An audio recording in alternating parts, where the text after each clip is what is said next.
Raha fitinitsika zany dia ny fitsarana miaramila dia natokana ho an'ireo teratany malagasy lahy sy vavy feno 9 ka hatramin'ny 1 taona no tsaraina miaramila. Faharoa manaraka an'izany tsy andoavam-bola ny fitsarana miaramila ary ny karapanondro ihany no entina miatrika amin'ny fitsarana miaramila ary ny tompony io karapanondro io no mitondra ny karapanondrona fa tsy olon-kafa akory no misoratra na misolotena azy. Fahatelo manaraka an'izay ny fitsarana miaramila tsy midika fanaovana miaramila.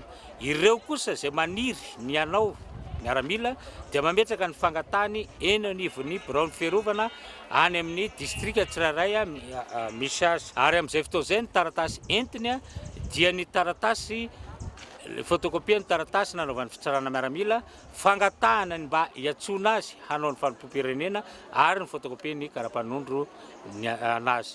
Marihako zany fa zatovolahy sy zatovovavy malagasy 9 ka hatramin'ny 1 taona no miatrika ny fitsarana miaramila, na bevoka izy, na manan-janaka izy, na maty vady izy, na manana fahasembanana izy dia miatrika ny fitsarana miaramila.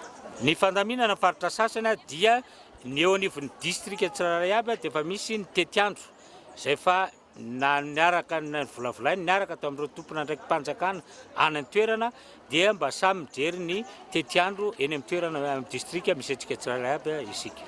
Raha ohatra izy tsy nahatratra teto dia afaka manatina any amin'ilay distrika akaiky azy fa mitondra ny karapanondro karapanondro no hoentiny miatrika izay fitsarana miaramila izay. Raha ny eran'ny Madagasikara zany misy efa azo ataontsika azontsika omena vitsivitsy. Raha izy izao ohatra hoe atao analavory dia 470 vehivavy, 7,900 lehilahy ny vita omaly.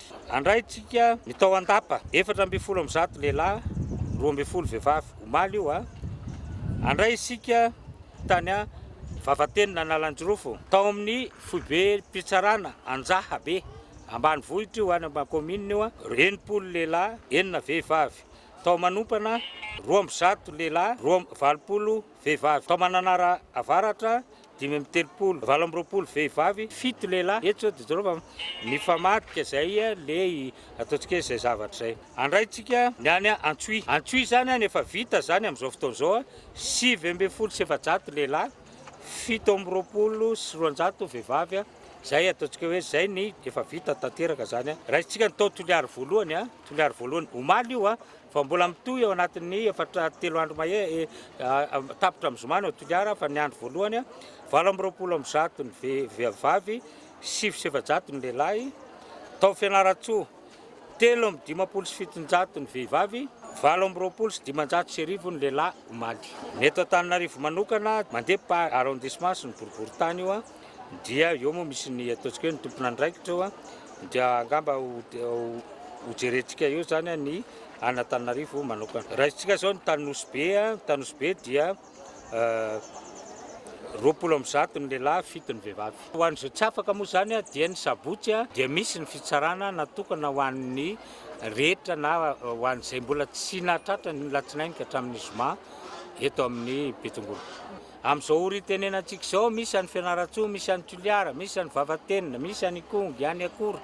Miara-mandeha io fa ny eto Antananarivo moa zany no akaiky anareo dia hitanareo fa namaka eny amin'ny Atsimondrano nareo dia efa misy any Avaradrano, misy any Ambohidratrimo, misy any Akazobe, Anjozorobe, Itasy, misy amin'izao oritenenantsika izao.